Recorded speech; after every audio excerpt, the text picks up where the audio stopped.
best of friends through thick and thin. That's what we always said and what you believe. But I'm wanting more, can't help longing for your love. Time and again you're let down by him, then you turn to me to ask my advice. And I'm there for you, to help you through all the heartache he is causing you. I wish you could see just how good I'd be for you.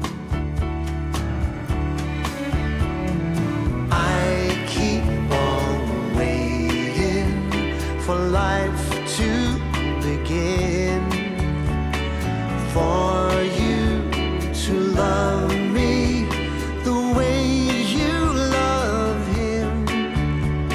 Seasons change, but my long days lead me nowhere. You'll never love me the way you will always love him. In my dreams I see how you come to me, and you look at me the way I see you. But then I wake again and we're still just friends. Oh, I want you so I just can't let go. Why can't you see you will always be the one?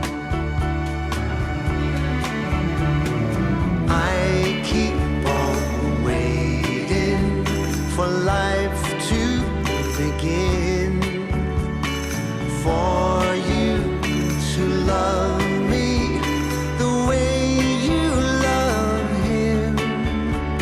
Seasons change, but my long days lead me nowhere. You'll never love me the way you will always love him.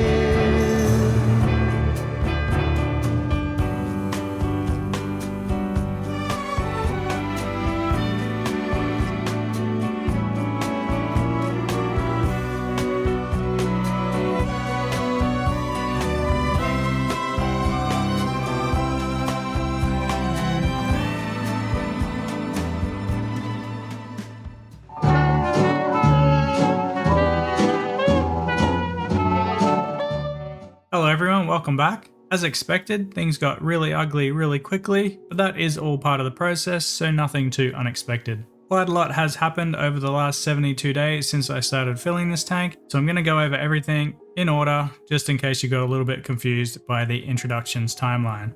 It took about 5 weeks for the nitrogen cycle to complete, and that entire time I ran the tank with the lights off, which kept the algae at bay. After day 30, I started testing twice a week, and over the next 10 or so days, things started to level out and the nitrogen peaked at about 40 parts per million, then slowly started to drop off. In the meantime, I also changed and upgraded a few things just for some quality of life improvements. First up, I've removed the ATO, so the auto top-off unit, and placed it on one of my freshwater tanks. Having the lids on this tank basically kept the evaporation at zero, so the ATO has been kind of pointless and better used on a different tank.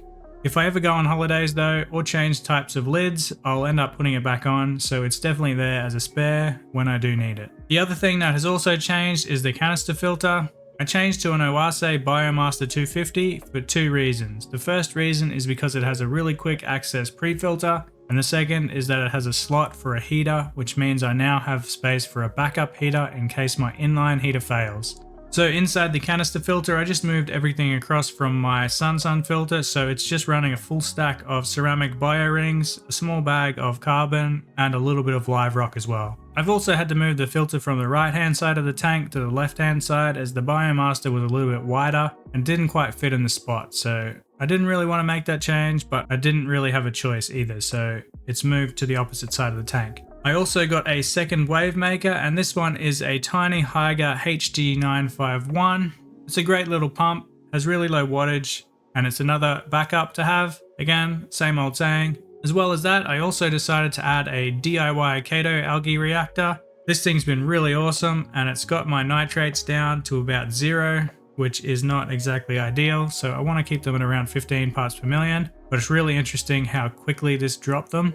I know not everyone's a big fan of DIY reactors, but this one's working well and it doesn't put any heat into the tank. So it's just a simple Sun 602B 1.6 litre pre-filter, a transparent one obviously, which is then wrapped with about 3 meters of waterproof LEDs, and I'm running those and this little Kato reactor on the opposite cycle to my light cycle. So while my tank light is on during the day, it's off, and then during the night I run the Kato reactor. I also swapped out my stainless steel tube adapter for plastic ones. I didn't see any issues with rust, but it's always better to have plastic in the tank where possible. Originally it was just harder to find these plastic ones, but now that I've got hold of a couple, I'm going to start using them. So far the biggest problem I've had on this tank is the light. It's working fine, but it relies heavily on white lights to get the par levels high enough for the bottom of the tank. I was hoping to run more blues and purples, so I'll be upgrading the light to something a lot more powerful with a bit better coverage and better color representation. There's a lot of good light options out there, but I found an absolute gem for this build, and it looks really good on top of the tank. It's also putting out absolutely fantastic colors. Moving on to the livestock, so the first things I added to the tank were a pair of clownfish on day 47. So the same day that the lights went on for the first time. And just to be 100% sure the cycle was finished, I also started dosing sea chem stability just to make sure I didn't have any issues with the cycle. A couple of days later, I added 3 soft corals, which I picked up for really cheap for about $5 a frag. So these are going to be really good test corals to see how the tank's going. So I got a leather coral, a GSP, and an Anthelia. Unfortunately, the Anthelia ended up dying pretty quickly, which surprised me quite a lot because it's technically the biggest pest in the hobby and one of the toughest corals. Though after doing some research, I do hear that some people have problems with it after doing coral dips, so as annoying as it is, maybe it's the type of coral that I won't be able to coral dip, though that has its risk as well. I'm going to try it again at some stage, along with some pulsing xenia, and see what happens. So that was my first casualty and one of the strangest ones. So far, the other corals are doing quite well. When I started to see the first diatoms arrive, I got 2 banded trochus snails, 2 hermit crabs, and a couple of tiny turbo snails. They're absolute machines, and though I don't see the hermit crabs all that often, they do come out at night, and they've also molted a couple of times as well. So they're definitely settled in and they're pretty happy, and they're really fun to watch scurrying around the tank at night. Also, when I picked up the Kato algae, I got given a selection of macro algae, which I've currently placed in the back of the tank, and it's growing super fast, but I haven't actually got a plan for it at the moment. Though I have been thinking maybe I'll make a wall of green and red macro algae along the back of the tank, which could be kind of cool. However, if you think that's a stupid idea or you hate the idea, let me know and I'll probably just start myself another little macro algae tank. Anyway, I'm pretty sure that covers everything that's happened so far in the first 72 days. If you have any questions, let me know. And also, if you have any tips, let me know as well, because this is definitely still my first reef tank, so I'm open to pretty much anything. And as always, thanks for watching. Don't forget to like and subscribe, and I'll see you in the next episode. I am strolling along, just minding my business, humming a song. I'm happy by myself, not a care in the